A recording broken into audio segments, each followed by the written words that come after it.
क्या तुमने कभी महसूस करा है कि जब हम किसी बस में बैठे होते हैं और बस अगर सडनली ब्रेक मारती है तो हमें आगे की साइड एक झटका लगता है। या फिर जब भी हम किसी चीज़ को पुश करने की कोशिश करते हैं, अगर वो कोई हल्की चीज़ होती है तो अपन उसको आसानी से पुश कर देते हैं, लेकिन अगर कोई हेवी चीज़ होती है तो उसको पुश करना मुश्किल होता है। या फिर जब कोई रॉकेट लॉन्च होता है तो रॉकेट ऊपर की साइड जाता है लेकिन वो गैसेस नीचे की साइड छोड़ता है। तो क्या ये सारे कोई रैंडम इवेंट है?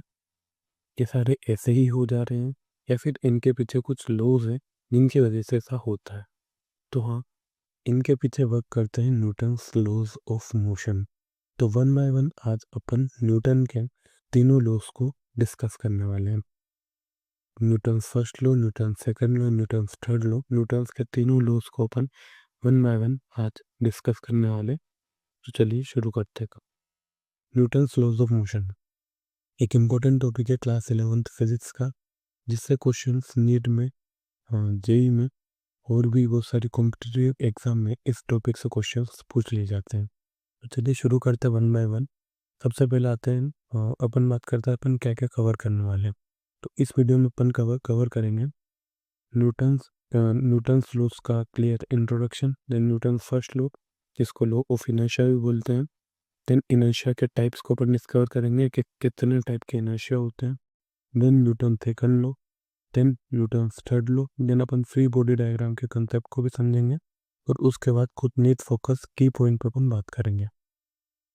ठीक है, तो सबसे पहले बात करते हैं इंट्रोडक्शन की। The Newton's laws explain the relationship between force and motion. तो न्यूटन ने जो लॉ दिए थे ना, ये बेसिकली एक्सप्लेन करते हैं फोर्स और मोशन के बीच के रिलेशन को। ठीक है, फोर्स और मोशन के रिलेशन को डिस्कस करने का काम, उसको डिस्क्राइब करने का काम कौन करते हैं? ये काम करते हैं Newton's law, force and motion की रिलेशनशिप को। ये फाउंडेशन बिल्ड करते हैं फॉर क्लासिकल मैकेनिक्स। ठीक, ये इतना हो गया अपना न्यूटन्स लॉज ऑफ मोशन का इंट्रोडक्शन। अब सबसे पहले अपन बात करते हैं न्यूटन्स फर्स्ट लॉ की। तो न्यूटन्स फर्स्ट लॉ क्या बोलता है? A body remains at rest और in uniform motion unless acted upon by an external force. यानी कि कोई बॉडी अगर रेस्ट में है तो वो रेस्ट में ही रहेगी, अगर वो मूव कर रही है तो मूवमेंट ही करते रहेगी, अनलेस उस पर कोई फोर्स एक्ट ना करे।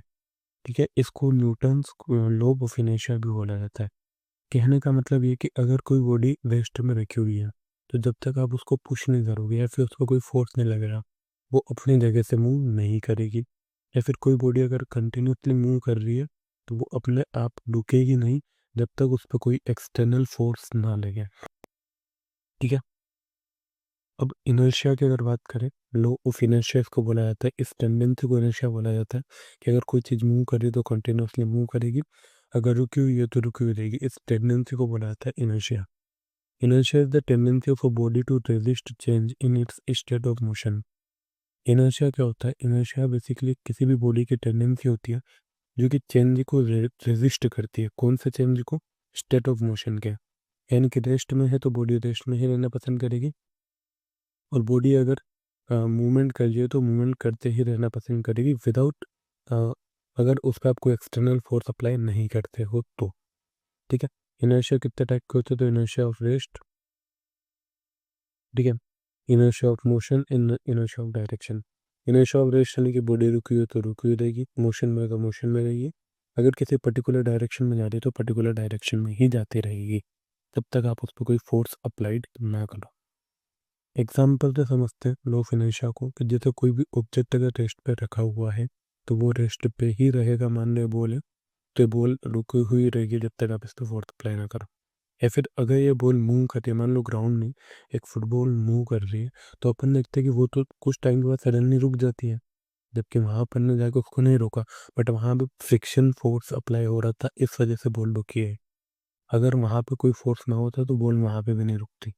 ठीक है, यही टेंडेंसी होती है किसी भी बॉडी की, बट वहां पे बॉल रुकी है क्योंकि वहां पे फ्रिक्शन फोर्स अप्लाइड हो रहा था। तो ये हो गया अपना न्यूटन फर्स्ट लॉ, एकदम अच्छे से क्लियर।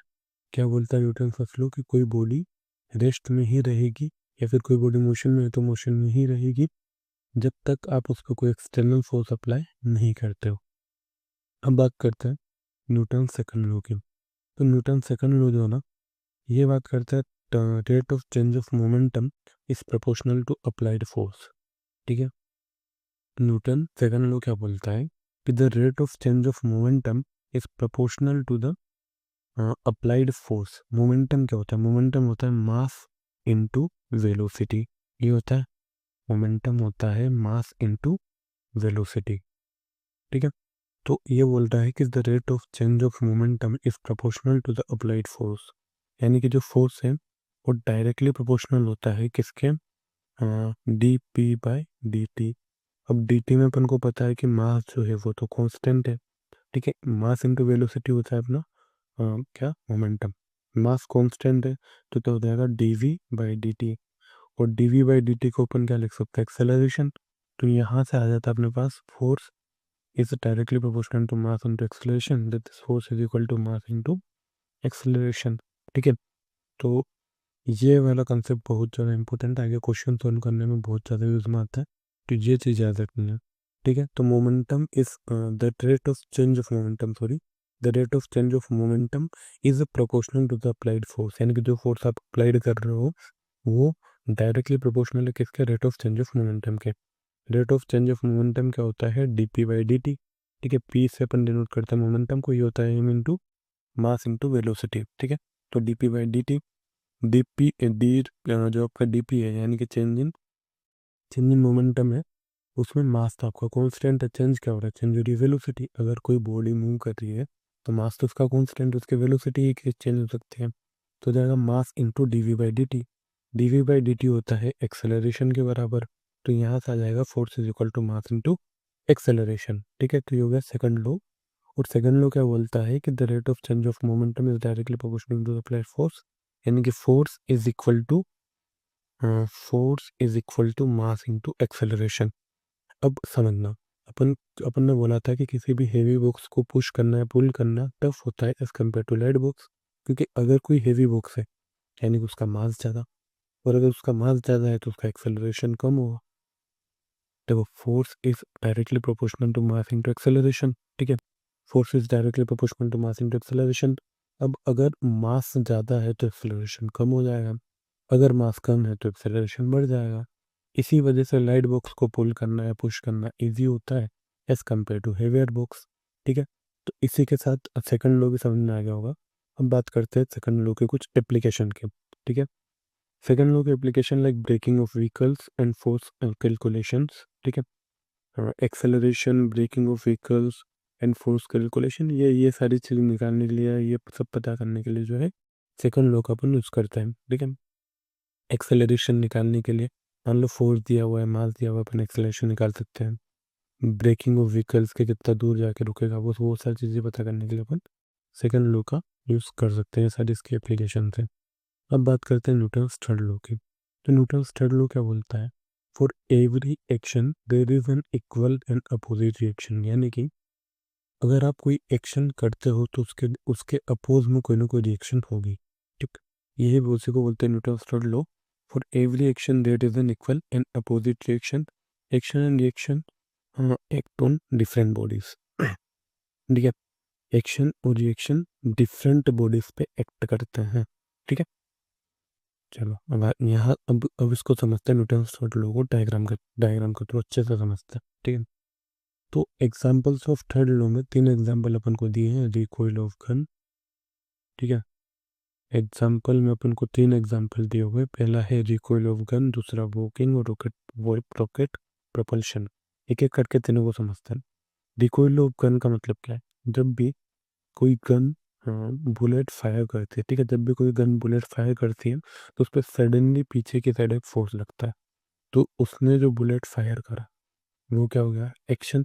और जो उसने पीछे की साइड जो भी उस बुलेट को चला रहा था, उस बंदे को उसने पीछे की साइड झटका दिया, एक बुलेट पीछे आई, सॉरी, गन पीछे की साइड आई, ये क्या हुआ? ये हुआ रिएक्शन। ठीक है, आगे की साइड उसने बुलेट को फायर करा, वो हो गया एक्शन, और उसकी वजह से जो पीछे की झटका लगा वो हुआ इसका रिएक्शन। तो एक्शन और रिएक्शन अलग अलग चीज़ें हैं। ठीक है, सॉरी, एक्शन एंड रिएक्शन अलग अलग बॉडी पे एक्ट कर रहे हैं।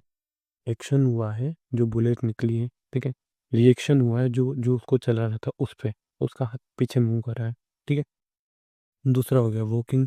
देखो वॉकिंग में क्या है, जब अपन चलते हैं तो अपन अर्थ पर पीछे की साइड फोर्स लगाते हैं, ठीक है, अपना जो पैर है, अपन पैर से अर्थ पे पीछे की साइड फोर्स लगाते हैं, और उसकी वजह से अर्थ अपन जो है आगे की साइड मूव कर पाते हैं।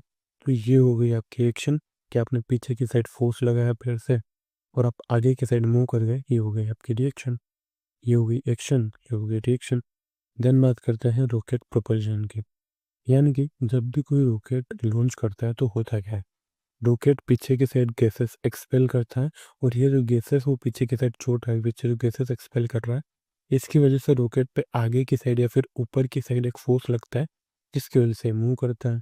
तो ये तो हो गई आपकी एक्शन जो इसने गैसेस रिलीज करी है, और ये हो गया आपकी रिएक्शन जिसकी वजह से जो रॉकेट है वो लॉन्च हुआ है, वो आगे बढ़ा है। तो ये तीनों इंपॉर्टेंट एग्जाम्पल है न्यूटन थर्ड लॉ के। कौन कौन से न्यूटन थर्ड लॉ के तीन एग्जाम्पल? पहला हो गया रिकॉइल ऑफ गन, ठीक है, पहला हो गया रिकॉइल ऑफ गन, दूसरा वॉकिंग, और तीसरा रॉकेट प्रोपल्शन। तीनों अपन ने एक एक करके समझ लिया।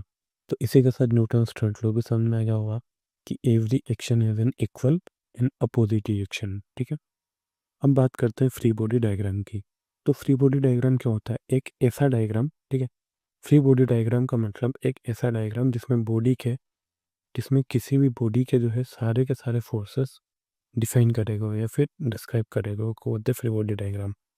Diagram showing all forces acting on a body, किसी बॉडी पे एक्ट होने वाले सारे फोर्सेस जिस डायग्राम में दिखाए जाते हैं उसी को फ्री बॉडी डायग्राम बोलते हैं। Very important for problem solving, ठीक है, क्वेश्चन वगैरह में यूज हो। क्वेश्चन वगैरह करने के लिए आपको पहले फोर्सेस पता करने पड़ते हैं, उसके बाद ही आप पता लगा सकते हो उसका कितना मास होगा, एक्सेलेरेशन, ये सारी चीज़ें फोर्स पता लगाने के बाद अपन पता लगा सकते हैं। तो इस डायग्राम का क्वेश्चन सॉल्विंग में यूज होता है, ठीक है। Only forces acting on the body are shown, ठीक है। फ्री बॉडी डायग्राम उसी को बोलते हैं जिसमें ओनली फोर्सेस दिखाया जाए जो इस बॉडी पे एक्ट कर रहा है। अब यहाँ देखना, मान लो इस बॉक्स को कोई आगे की साइड अगर खींच रहा है, तो इस पर कौन कौन से फोर्स लगेंगे? एक इस पे लगेगा अप्लाइड फोर्स, ठीक है, एक इस पे लगेगा अप्लाइड फोर्स अगर कुछ को आगे की साइड खींच रहा है। एक इस पे लगेगा फ्रिक्शन, क्योंकि अगर सरफेस पे जा रहा है, अगर ये सरफेस पे जा रहा है तो इस पे फ्रिक्शन भी लगेगा। साथ के साथ इस पे इसके वेट की वजह से एक फोर्स लगेगा जो कि लगेगा एम जी के बराबर, ठीक है। और एक नॉर्मल फोर्स इस पे लगेगा, ये भी एम जी, एक इस पे नॉर्मल फोर्स लगेगा, ठीक है, जो कि म्यू एन के बराबर होता है। Sorry, mu N friction force हो जाता है, सॉरी सॉरी, ठीक। ये फ्रिक्शन फोर्स है ना, ये होता है म्यू इंटू एन के बराबर, ठीक है, यानी कि फ्रिक्शन कोफिशिएंट और इंटू नॉर्मल। नॉर्मल तो जो है वो बॉडी वेट के बराबर ही होता है, ठीक है, नॉर्मल बॉडी वेट के बराबर ही होता है।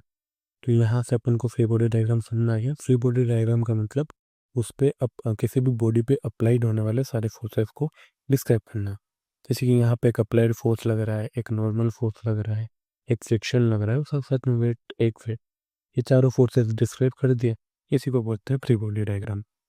अब बात करते हैं कॉमन नीड पॉइंट्स, मतलब नीड में यूज होने वाले कुछ कॉमन पॉइंट्स की। तो पहली बात तो है कि laws are valid in inertial frames. ये जो लॉज है ना, ये वैलिड है इनर्शियल फ्रेम में। और इनर्शियल फ्रेम का मतलब क्या होता है, ये चीज़ अपन डिस्कस कर चुके हैं। इनर्शिया क्या होता है अपन डिस्कस कर चुके हैं, ठीक है। देन बात, देन मास इज कांस्टेंट, ठीक है, कि अपन देखा ये कि जब बॉडी मूव करती होगी, सेकंड लॉ में अपन ने देखा मास कांस्टेंट होता है, वेलोसिटी चेंज होती है। तीसरा, action reaction pairs do not cancel, ठीक है। तो ये जो लॉज हैं वैलिड होते हैं इनर्शियल फ्रेम में। इनर्शियल फ्रेम का मतलब बॉडी की टेंडेंसी, मतलब जो भी फ्रेम में जितनी बॉडी उसकी टेंडेंसी होनी चाहिए इनर्शिया की, ठीक है। दूसरी बात, मास कांस्टेंट होना चाहिए, सेकंड लॉ में अपन ने डिस्कस करा है। और थर्ड लॉ जो अपन ने देखा था, वहाँ पे एक्शन और रिएक्शन पेयर एक दूसरे को कैंसिल नहीं करते हैं। ये भी एक इम्पोर्टेंट पॉइंट है, ठीक है।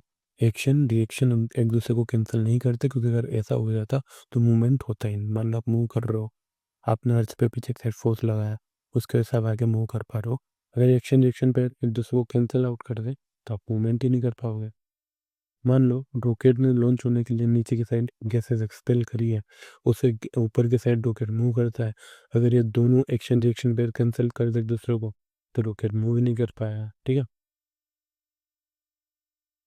अब कंक्लूजन पे अपन आ गए हैं, तीनों के तीनों लॉज अपन ने डिस्कस कर लिए हैं। तो Newton's laws are fundamental concept. Fundamental concept का मतलब जहाँ जहाँ पे इसकी कंडीशंस अप्लाइड होती हैं सब जगह ये लॉज वैलिड है। ठीक है, ये Newton's laws of motion strong base form करते हैं और मैकेनिक्स और नीट फिजिक्स के लिए तो इम्पोर्टेंट है ही सही। तो इसी के साथ आई होप कि न्यूटन्स लॉज ऑफ मोशन आपको पूरा अच्छे से समझ में आ गया होगा। ठीक है, तो अगर कोई डाउट है तो आप कमेंट सेक्शन में बता सकते हैं। अगर वीडियो अच्छा लगा हो तो भी कमेंट करके आप बता सकते हैं, और किसी स्पेसिफिक टॉपिक पे अगर वीडियो चाहिए तो प्लीज़ कमेंट तो भी आप कमेंट करके बता सकते हैं। Thank you.